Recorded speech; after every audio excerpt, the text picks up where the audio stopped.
Hello students, welcome to my educational channel Easy Ed. Now today we will start chapter 4 of your NCERT book, that is Animal Kingdom. Now there are a variety of animals with different structures and forms. You might be knowing a large variety of animals having different structures, different features, different forms. Alright, you can just view this in the picture. Over 1 million of animal species have been described till now. Alright? Hence, to study them, to know about them, the need of classification becomes important. Alright? Just we studied as in biological classification, as there are a huge variety of living organisms, as there are large diversity in the living form. In order to study them properly, to know about them, there exists the need of classification. Okay, same is the case with animals. The classification also helps in assigning a systematic position to the newly described species, as there are a variety of animals. To study them, to know about them, there exists the need of classification. So, we will study first the basis of classification. However, all these diverse, a huge variety of animals showing diversity in structure, forms, nature, physiology, what were the basis of classification for their study? Now, animals have been classified on various bases. Though there are a lot many differences in structure and forms of different animals, there are some fundamental features common to various individuals in relation to the arrangement of cells, body symmetry, nature of coelom, various physiological processes such as digestion, circulatory or reproductive systems. Alright, these features have been used as the basis of animal classification. If you remember our previous videos, we studied that how the classification of organisms was done. Organisms were classified on the basis of some similarities and some dissimilarities. Those having dissimilarities in structure, in habitat, in function were grouped closely in the same groups, and those diverse from them were grouped in different groups. So these were the basis of classification of animals. What were they? Cellular arrangement of their body structure, their body symmetry, their coelom means body cavity, and their physiology means various functions which an animal performs for its living. All these structures, bases, we will study one by one. Now, first we will take levels of organization. Levels of organization. See, animals are a lot many diverse forms. They exist in a diverse forms. So, various levels of organizations were made. Levels were considered to group them, to differentiate them from each other. So members of kingdom Animalia, that is all the animals, animal kingdom, firstly they all are multicellular. Now as we have advanced to the kingdom Animalia, you might be knowing that all the animals are multicellular. Alright. So means they are made up of many cells. So members of kingdom Animalia, though are all multicellular, but they exhibit various patterns of organization of cell. All right. And what are those patterns? They are the various levels of organization known as cellular level, tissue level, organ level, and organ system level. So all the animals, depending upon their cellular arrangement, the arrangement of the cells in their body structure, have been classified into four levels, have been differentiated into four levels. What were they? Cellular level, tissue level, organ level, and organ system level. I will explain you all. As just I told you, all are multicellular. So where lies the difference?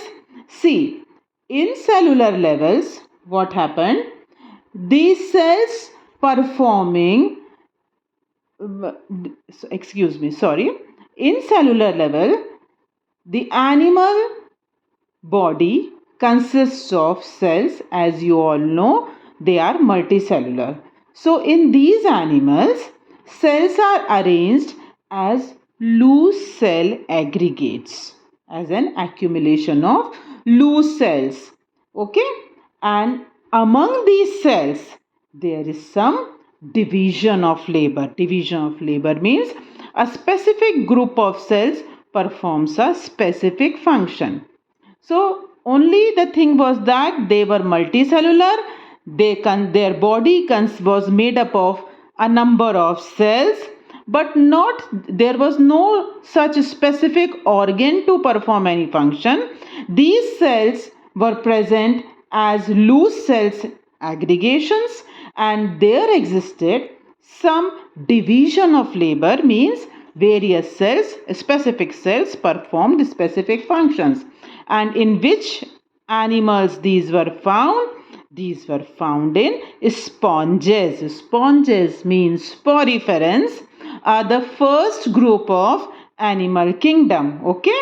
So here now again see, as we have studied throughout this chapter, that the first and the foremost group was very simple. Since long we have studied in monorans and gradually increasing to protistans and so on, complexity was increasing. In plants also we studied, starting with algae, then bryophytes. You saw that complexity was increasing. The preliminary first group was very simple. Similarly here also, in animal kingdom, the first level was cellular level, means the body comprised of, it is well known that all the animals are multicellular. Now where does the difference lies? In cellular organization, the body simply consists of a group of cells which aggregate, which occurs as loose cell, but some specificity is there that they exhibit division of labor. Example, sponges, or you can say poriferans. Now next to cellular level, there is a tissue level. You all know what is a tissue. A group of cells form tissue. And what specificity is there? A particular specific types of cells make or form a particular specific type of tissue, and there are different types of tissues which perform different functions. So next level is tissue level, in which the cells performing the same function are arranged into tissues. As you know, cells combine to form tissues. Now what is the difference? There are, suppose, a specific type of cell called A. All the A cells will combine to form a tissue, that will be tissue A. Similarly, all the B cells will combine to form tissue B. So A and B will be different from each other. How? Because A will perform some specific function and B will perform some other specific function, and so on. There are various types of tissues. So what happens in tissue level? Cells combine to form tissues, and cells performing same function are arranged into a specific set of tissues. Now you can see that tissue level is complex than the cellular level. Alright, it is the second level. First and preliminary level is cellular level. There is only a loose aggregation of cells, though there exists some division of labor. Now, in tissue level is more complex than cellular level. In this, again, there will be division of labor. How? Because a specific kind of cell will form a specific kind of tissue, and various types of tissue will perform their own functions. So, this is the tissue level, and example is coelentrates. Okay. Second group of animals is coelentrate. First is poriferan. Porifera organisms are called as poriferans. Sponges are included there. Next group is coelentrate. Now a third level is formed. Second level is formed from the first level. Similarly, third level is formed from the second level. What is this third level? This is the organ level. Now, what is organ? You all know by this time that various tissues group together to form the organ. And what happens here also? The same kind of tissue, the tissues performing the same kind of function or closely related function combine to form the organs. As there are various types of tissues, there will be various types of organs, means various functions are performed. So again, organ level is still the higher level of organization. Alright, higher than the tissue level, okay, where tissues are grouped together to form organs, and each organ is specialized to perform a particular type of function. Okay, so this organ level is exhibited by still more higher group of animals, that is called as platyhelminthes and nematyhelminthes or asclehelminthes. See, the order is coming on. Most simpler ones were sponges or poriferans. Above sponges there were coelentrates, and above coelentrates there are helminths, means worms. You all know worms are there. They are called as helminths. See, these are poriferans. Okay, cellular level of organization. These are coelentrates, tissue level. And see, these helminths, these are platyhelminths. All this we will study further. Then I will explain their characters there. These are worms, platyhelminthes and nematyhelminthes.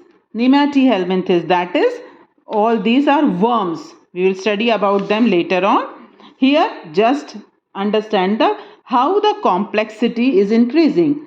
Now comes the more, or we can say the most complex form, that is organ system level. Here it is the highest level of organization which is formed from organs. Various organs associate to form functional systems. Each system is concerned with a specific physiological function, means various organs performing the same or similar function combine to form a specific system, organ system. And as there are different kinds of organs, they will form their respective systems. Each organ system will perform its own function. I will let you and I will make you understand by giving the example, that is digestive system. This is the organ system, means all the organs of the digestive system, means all the organs related to the digestion of food in the animal body will form the digestive system. Similarly, all the organs related with the circulation of blood in animals will form the circulatory system. Similarly, all the organs related to reproduction will form the reproductive system. All the organs related to respiration will form respiratory system, and like that. So understand here that the basic level of organization was cellular level, consists of loose aggregation of cells but exhibiting division of labor, and because of this division of labor only various functions are performed, whether they may be in the simpler forms or in the complex forms.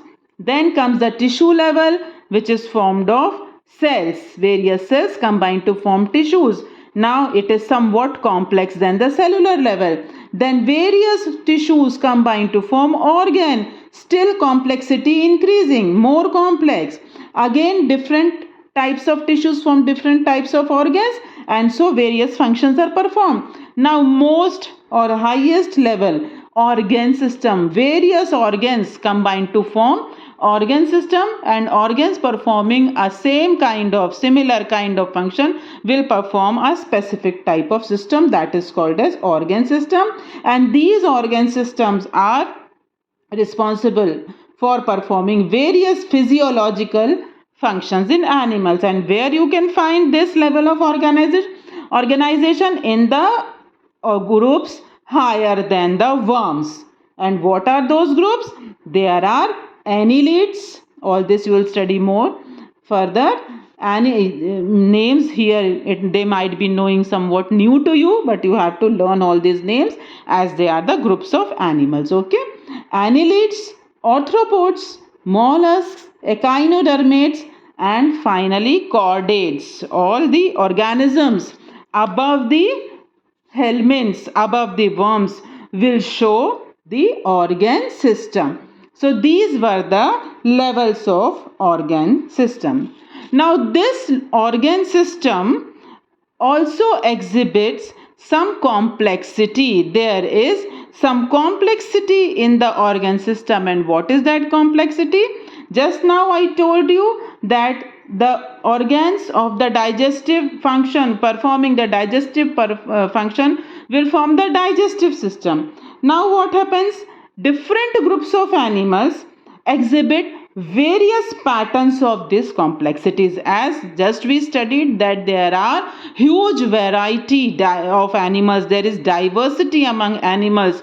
They may be having this organ system level of organization, but still there will be many differences, many patterns followed by them. So two such examples we will discuss here.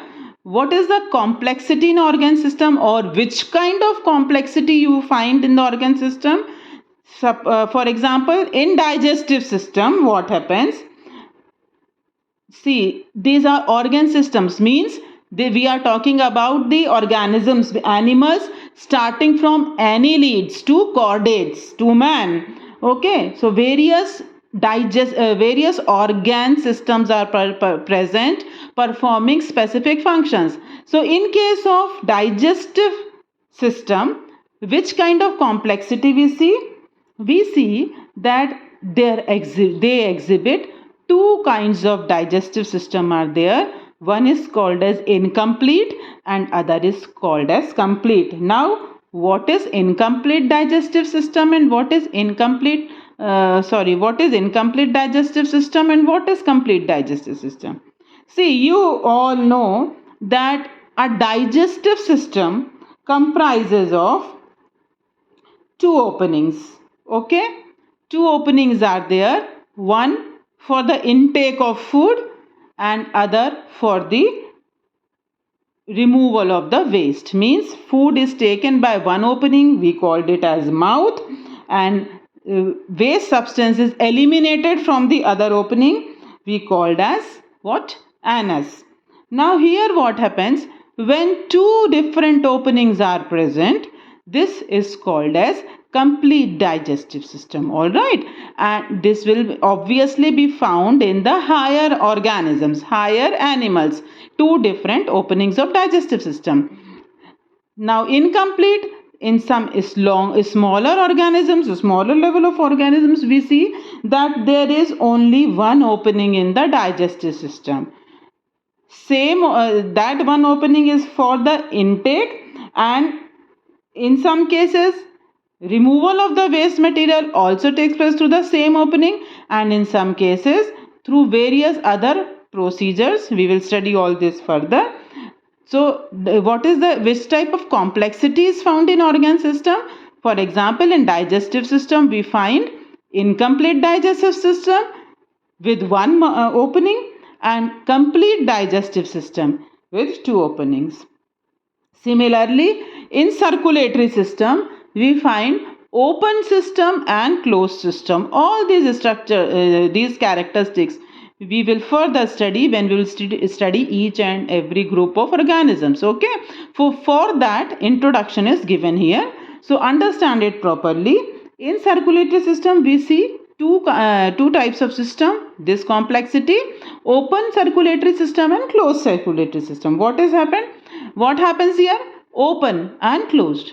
You all know, in your body blood flows inside the vessels. There are arteries, there are veins, there are vessels inside which the blood flows. Such type of system, circulatory system, is called as closed system. Means blood flows, body fluid flows in closed vessels. That is called as a closed circulatory system.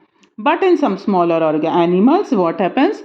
Blood is diffused directly from the heart and is just thrown, just pumped into various parts of the body. Means no vessels are there. Heart pumps the blood and diffuses it directly to the various body parts. This is called as open type of circulatory system. So such kind of complexity means, here we want to explain you that though we have various levels of organization, such as from cellular level we came to tissue level, then we came to organ level, and then we came to organ system level, but still there is so much diversity in the animals that in this organ system type of organization, level of organization also, we will find many complexities which you will study kingdom by kingdom or group by group. For example, here we have discussed these two types of complexities, that digestive occurs as incomplete and complete digestive system, and circulatory system is exhibited as open or closed depending upon the group of the organism. And it's obvious that the smaller animals will show the simpler forms or incomplete forms, we can say, and more developed systems will be found in the higher animals. Okay, now we will come to the second basis of classification. First basis we were studying right now.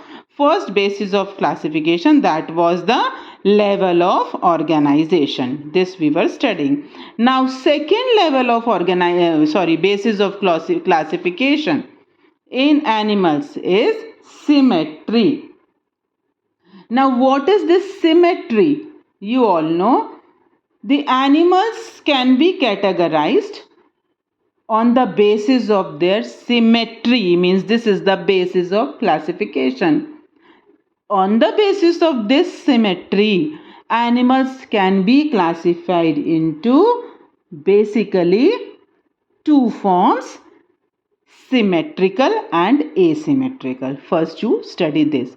On the basis of symmetry, animals will be classified into two forms. One is asymmetric and other is symmetric. Okay, body is either symmetric or asymmetric. I tell you every time in biology, A means without. So asymmetric means without any symmetry. Now symmetry, what do you understand? That when you divide the body of the animal, it should show some equal divisions, equal distributions. That is called as symmetry. For example, if suppose this is a sheet of paper, if you will fold or tear this paper from the center, you will find two equal halves of the paper.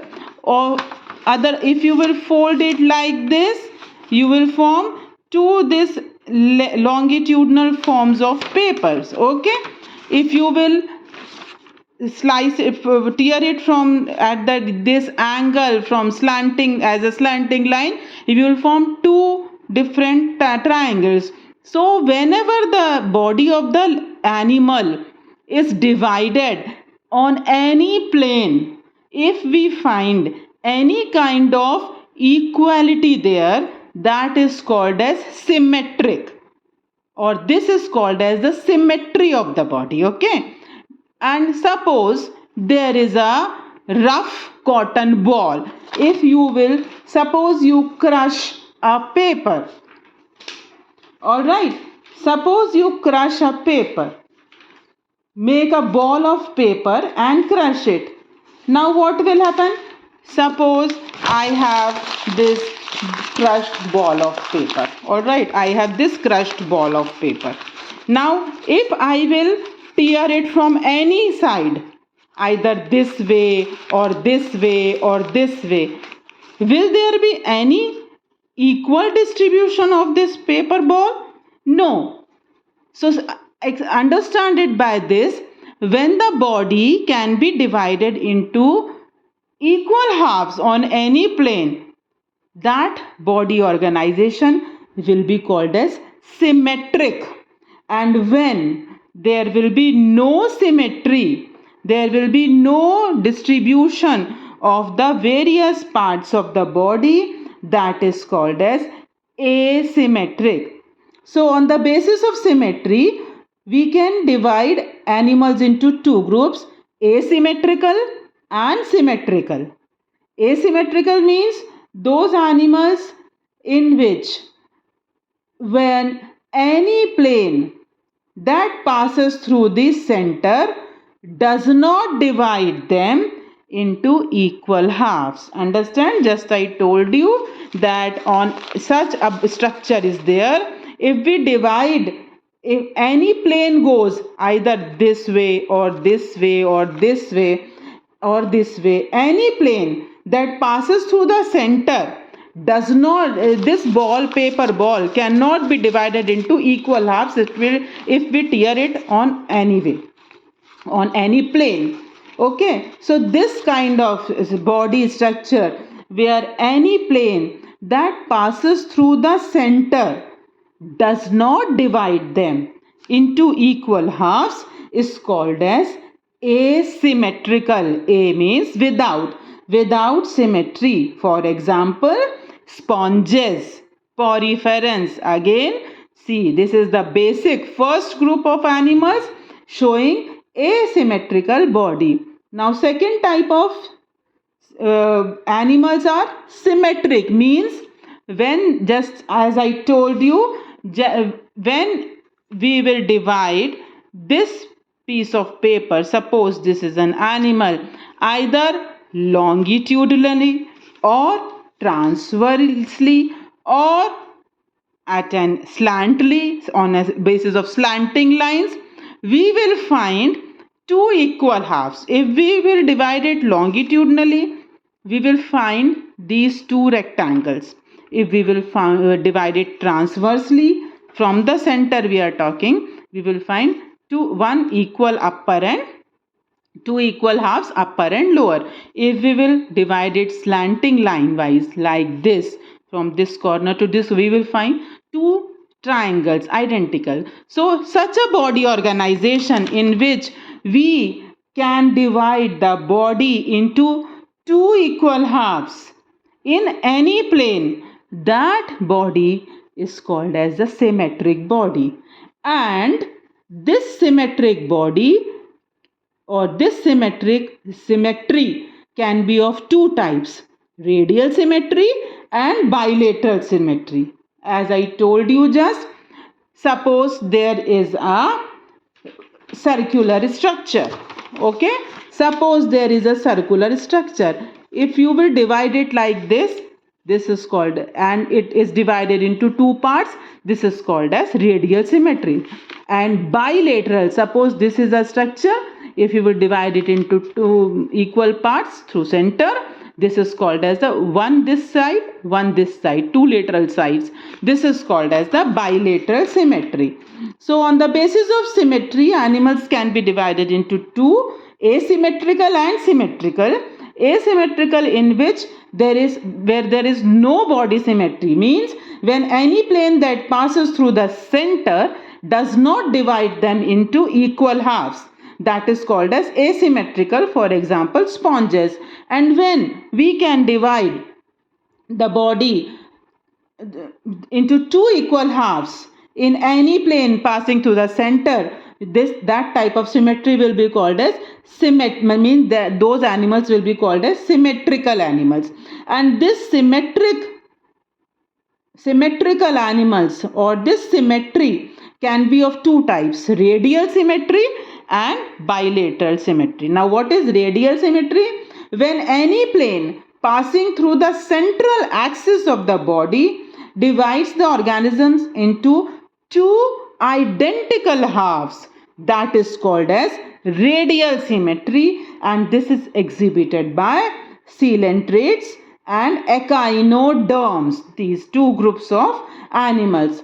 And then comes the bilateral symmetry. In bilateral symmetry, the body can be divided into identical left and right halves. Alright? Body can be divided into left and right halves. So we can say that on the basis of symmetry, animals may be of three types, which asymmetrical animals, showing radial symmetry, and animals showing bilateral symmetry. Okay, this means asymmetrical and symmetrical animals. Symmetric animals of two types, showing radial symmetry and showing bilateral symmetry. Repeating, I am again, when we cannot divide the animal body into two equal halves by any plane that passes through the center, that will be asymmetrical. Example, sponges. When any plane passing through the central axis of the body divides the organism into two identical halves, that is radial symmetry. Example, coelenterates and echinoderms. And bilateral symmetry, when body can be divided into identical left and right halves in only one plane. Okay, in only one plane, that is called as bilateral symmetry. Examples, annelids, arthropods, and you all know man. You all have equal right and left parts, isn't it? See here, with the help of this figure, I will show you the types of symmetry. See, this is a sponge. Okay, see its structure. If you will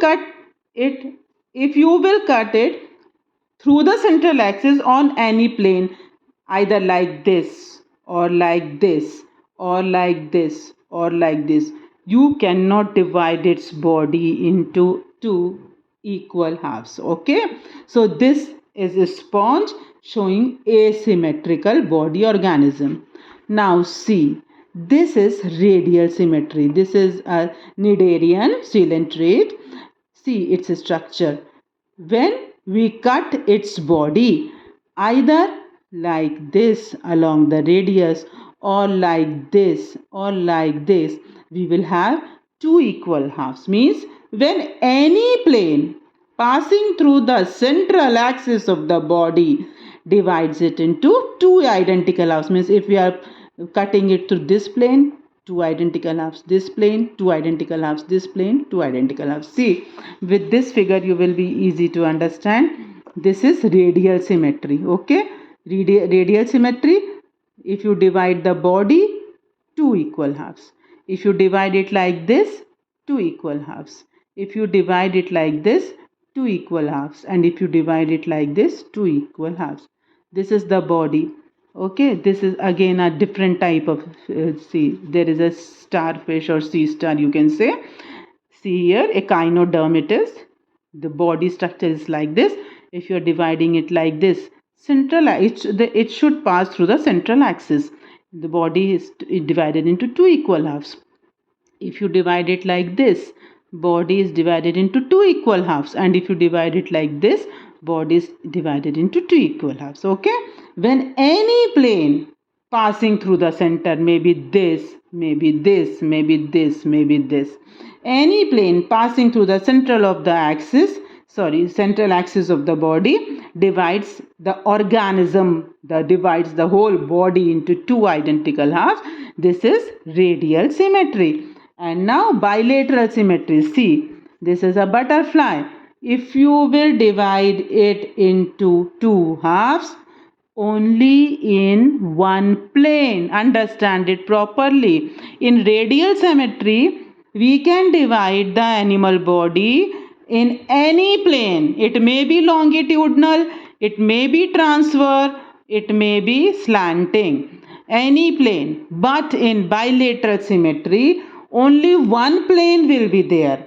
When we will divide the animal body in one plane, we will find identical left and right parts. Okay, when the body can be divided into identical left and right halves in only one plane, this is called as bilateral symmetry. Hope you understand it by the help of this figure. See, this was butterfly and this is another insect. The body is divided into two halves only on single plane, one left part and one right part. So this type of symmetry is called as body symmetry. Same is the case in animals.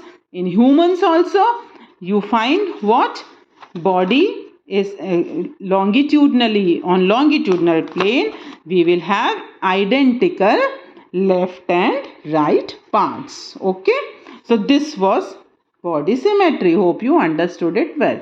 Now the third basis of classification of animals is body layers. Okay, on the basis of the body layers, you will understand it well when I will complete this topic, that what are body layers. On the basis of the body layers, we can divide the animals, or animals can be divided into two forms, two types. What are they? Diploblastic and triploblastic. See, on the basis of the body layers, animals can be divided into diploblastic animals and triploblastic animals. See, all these terminologies are new for you, and each terminology has its meaning. It has its definition. You have to learn all the terminologies and their definitions. You must know their meanings, because all these terminology we are going to use in our future studies or future lectures. Why? Because this is for your introduction, to make you known about them, and further we will not use every time, we won't define it, we will use these terminologies only. So you have to learn these names and their meanings. So on the basis of body layers, we have two kinds of animals. What are they? Diploblastic and triploblastic. Now listen carefully and understand what is diploblastic and what is triploblastic. See, as evident by the name diplo, di, triplo, tri, it's evident that here two things are present and here three things are present. And what are these things? Blastic. You might not have studied embryology, so you won't understand it here. Here we are talking about embryonic layers, germinal layers. When the animals are in the embryo form, various layers are formed. Each layer has its specific name, and each layer is comprised of specific types of cells, and those cells form their function. Different layers are there, so different layers, cells of different layers will form different functions. Now, diploblastic means there are two embryonic layers called as body layers or germinal layers. And triploblastic means animals will have three germinal layers or three embryonic layers or three body layers. And what are those layers? In diploblastic animals, the cells are arranged in two embryonic layers, ectoderm and endoderm. There are two kinds of layers present in the diploblastic animals. Cells are arranged in two embryonic layers. They are ectoderm, ecto means outer, and endoderm, endo means inner.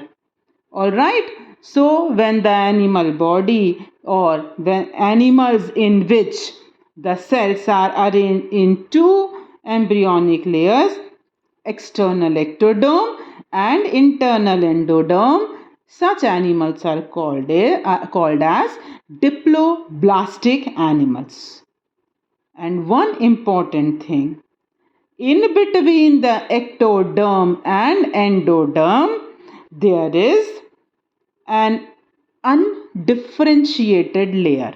Means some cells are present which are not differentiated into any specific kind of cells, but there is a group of cell that is made up of undifferentiated layer, and that undifferentiated layer in between the ectoderm and endoderm is called as mesoglea. Learn all these names. So now you might understand that what is our ectoderm and endoderm. Ectoderm and endoderm are the body layers. They are the embryonic layers, means embryo develops these layers, outer and ectoderm and endoderm, and they are also called as the germinal layers. So those animals in which the cells are arranged in two embryonic layers, outer ectoderm and inner endoderm, such animals are called as diploblastic animals. And in between and these diploblastic animals, in between the ectoderm and endoderm, an undifferentiated layer is present, and that is called as mesoglea. An example is coelentrates, means coelentrates are diploblastic. Now triploblastic, now we can understand it well that here three layers are present. So animals in which the cells are arranged in three layers. And what are those three layers? Outer is same, ectoderm. Inner is same, endoderm. In between the ectoderm and endoderm, there is a third layer called as mesoderm. As it is in between, it is called as mesoderm. Now you can understand that undifferentiated layer of cells which was present in diploblastic animals have been developed, have been evolved into a specific differentiated type of cells, differentiated layer of cells in triploblastic animals, resulting in three germ layers, that are ectoderm, mesoderm and endoderm. Such animals are called as triploblastic animals. An example, from platyhelminths, that means from worms, to chordates. Chordates you might knowing, you will study now later on, that from coelentrates, after coelentrate comes platyhelminthes, worms, and from worms to chordates, to higher animals, to man, we will find the triploblastic layers. Means see the evolution, smaller animals, simpler forms, complexity increasing up to higher animals, and in them also you will see so many complexities as you saw in the organ system. Okay, so here let me make you understand with the help of this picture what are the germinal layers. See, germinal layers, this is diploblastic and this is triploblastic. Can you differentiate them? The outer layer of cells, see, this is the embryo, okay? Outer layer of cells, see this outer layer in both of them. This is what? Ectoderm. This inner layer of cell in both of them is endoderm. Now what happens? In between ectoderm and endoderm, there is just a layer, just a group of cells, but no layer is differentiated, and this is called as mesoglia. And see here in triploblastic, inside the ectoderm, or you can say between the ectoderm and the endoderm, third layer of cell, middle layer of cell is present, and this is called as mesoderm. So animals having two layers, ectoderm and endoderm. Diploblastic, in this case mesoglia is present in between ectoderm and endoderm. And what is this mesoglia? Mesoglia is the undifferentiated layer of cells. In case of triploblastic animals, three body layers are present: outer ectoderm, middle mesoderm and inner endoderm. So these were the body layers. Now next basis of classification, basis of classification is coelom. Now coelom, what is coelom? You might not be knowing it. Coelom is the body cavity. Okay, body cavity means the cavity between the body wall and gut wall. Okay, body wall means the layer of the body. Gut wall, gut means your digestive tract. So the cavity between the gut wall and body wall is known as body cavity. All right. What is body cavity? The cavity between body wall and gut wall. Now, presence and absence of this cavity is very important in the classification of animals. Okay, the body cavity which is lined by mesoderm is called as coelom. Okay, so what is body cavity? The cavity between body wall and gut wall is known as body cavity, and that body cavity which is lined by mesoderm, means covered by mesoderm, is called as coelom. Okay, so roughly we say that coelom or body cavity, but there is a slight difference, that the body cavity lined by mesoderm is coelom. Now on this basis, on the basis of the body cavity or coelom, we have three kinds of animals. Means animals can be divided into three kinds: acoelomate, pseudocoelomate and coelomate. Now again, acoelomate, A is here, means without coelom.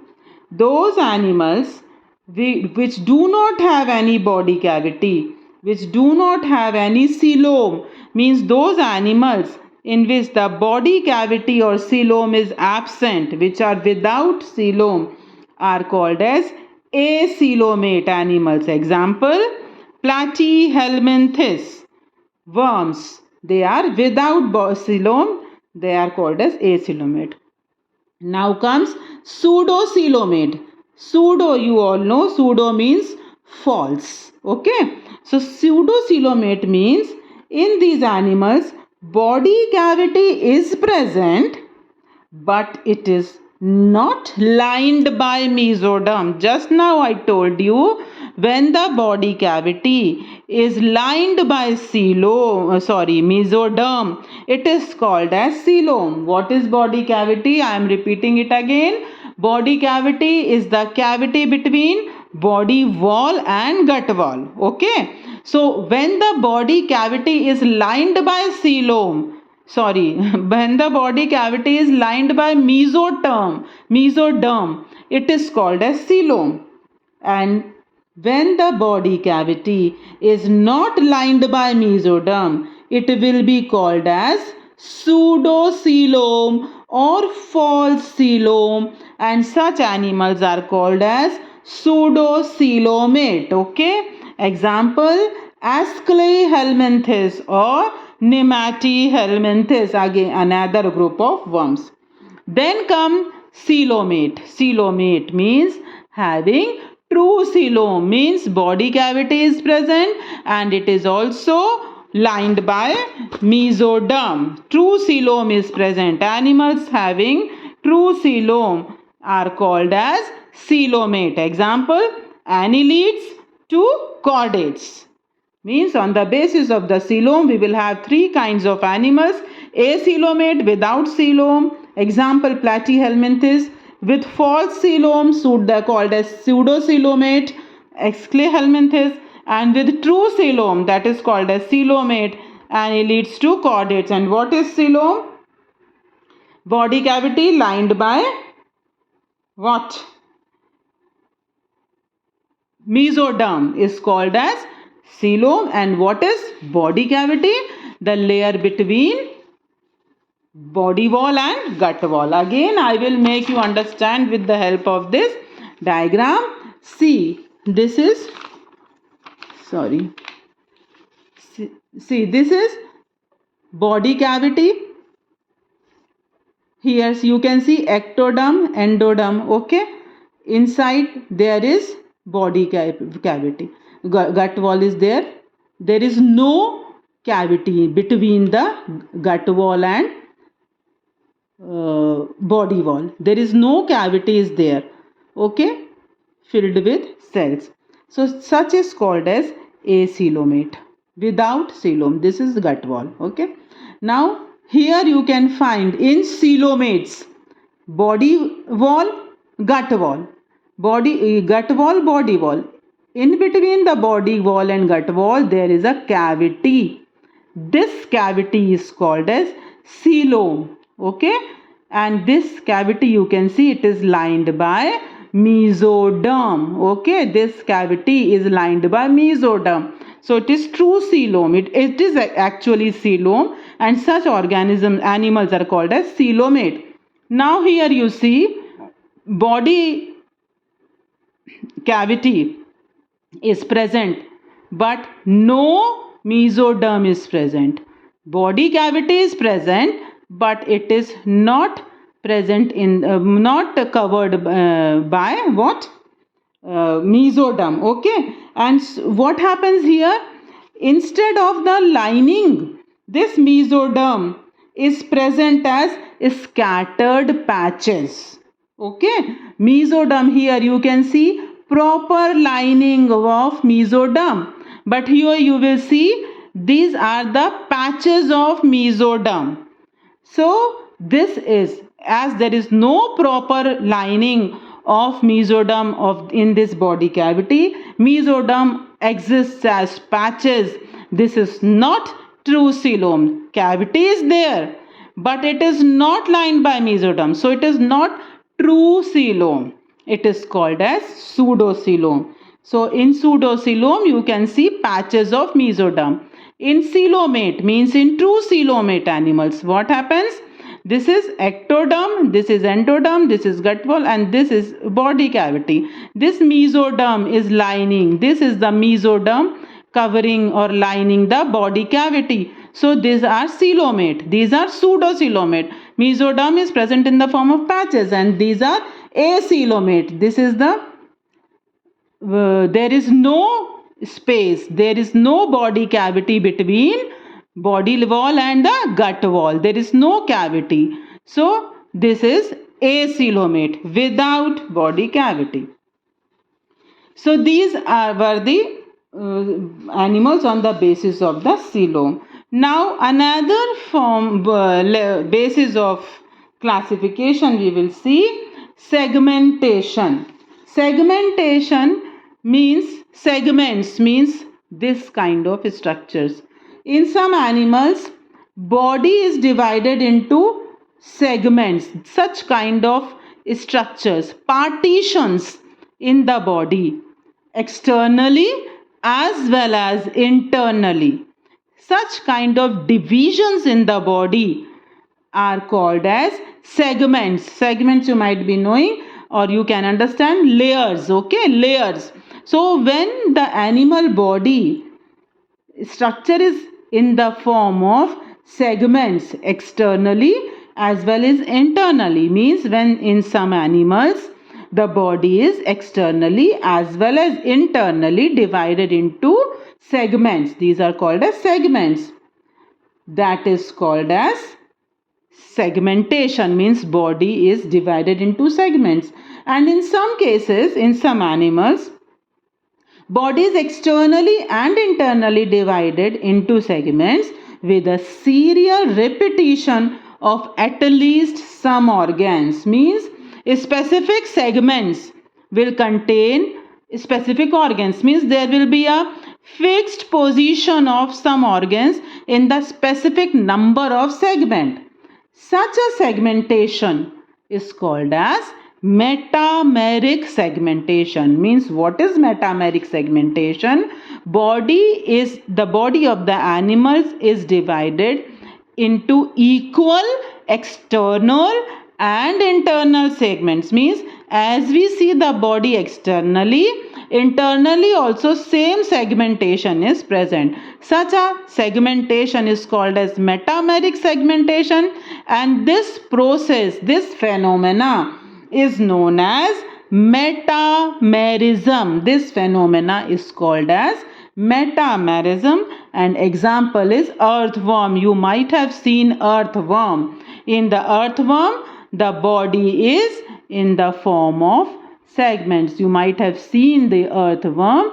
In earthworm, this kind of worm is it, and body is divided into segments. These are segments. Now the specificity is that if there are a fixed number, you can count the number of segments, and whatever the number of segments are on the external surface of the body, internally also, inside the body also, there will be same segmentation, same partition of the bodies. This is called as metamerism. Okay.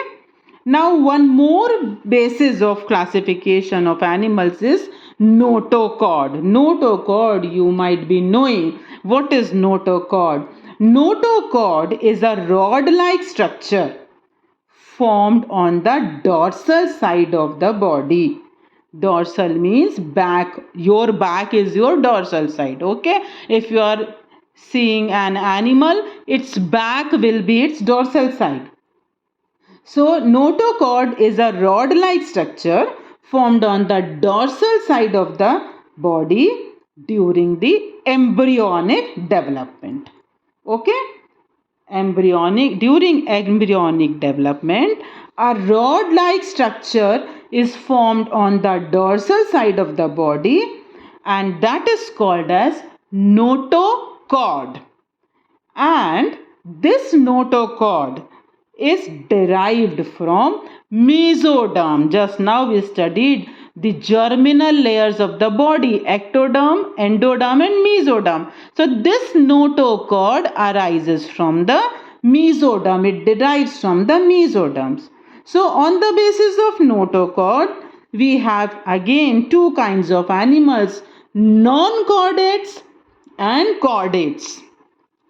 Alright. Two kinds of animals are classified on the basis of notochord.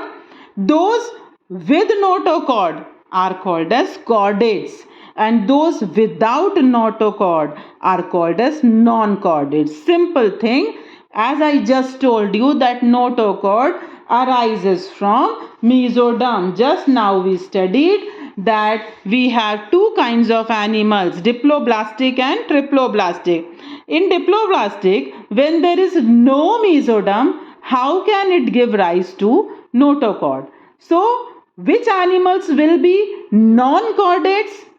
Diploblastic animals will be non-chordates because notochord arises from the mesoderm, and that is present only in triploblastic animals. So you can say that all diploblastic animals are non-chordates, means they are without notochord. And all those animals which have notochord present, they are called as chordates. So what will be the examples? From porifera means from sponges to echinodermata. All the animals are non-chordates. They are without notochord. And from above these non-chordates, there are some hemichordates and some chordates. Hemi, you can understand, partial. Okay. So those animals with notochord are called as chordates. Chordates are notochord. In this we include some hemichordates also. We'll study them further. So these were all the basis of classification. Hope you all have understood it well. To summarize these bases of classification in single page, you can see this flow chart will help you understand and learn it properly. Kingdom Animalia, all are multicellular. They have been classified on various bases. First is the level of organization, when animals are divided into basically two levels: cellular level and tissue level, tissue forming organ forming organ system. So we can have two broad levels, cellular and tissue organ or organ system levels. Coming down, next basis we will consider symmetry. Cellular level, those organisms having cellular levels are asymmetric, means they do not have any body symmetry. Their body cannot be divided into two equal halves when passing through any plane through the central axis. And the animals having tissue organ or organ system level of organization will show two types of symmetry, that is radial symmetry and bilateral symmetry. In radial symmetry, when we divide the body passing to the central axis through any plane, we will have two identical halves, and in bilateral symmetry we will divide the body in a single plane and we will have equal right and left parts. Now coming to the third basis, coelom. All asymmetric organisms will be acoelomate, means they do not have any body cavity, and all the radial symmetry showing animals, they will also be acoelomate without any body cavity, and those having bilateral symmetry will be of three types. They will be acoelomate as well as coelomate as well as pseudocoelomate as well as coelomate. So animals showing bilateral symmetry can be acoelomate, pseudocoelomate as well as coelomate. Now what are the examples? These are first group porifera, means porifera shows cellular level asymmetry, acoelomate, they are poriferans. Second group coelentrates and ctenophora, cnidarians, they have tissue organ level system having radial symmetry, they are acoelomate. Examples are coelentrata, ctenophora. Then third, next group of worms, they are platyhelminthes. They show tissue organ system level but bilateral symmetry they show, but coelom as is concerned, they are acoelomate. And next group is platyhelminthes, again showing bilateral symmetry. We have pseudocoelomate. Next group Aschelhelminthes or Nematihelminthes. And then last group of bilateral symmetry showing coelomate, means true coelom. We have all other organisms, all other animals above Nematihelminthes, that is Annelida, Arthropoda, Mollusca, Echinodermata. Till here, from Porifera to Echinodermata, we have non-chordates, and after that we have chordates, in which we include hemichordata, hemi you can understand half, and chordata. Okay, this was the brief flow chart showing the various basis of classification of animals. That's all for today. Please like, share and subscribe my channel. Thank you.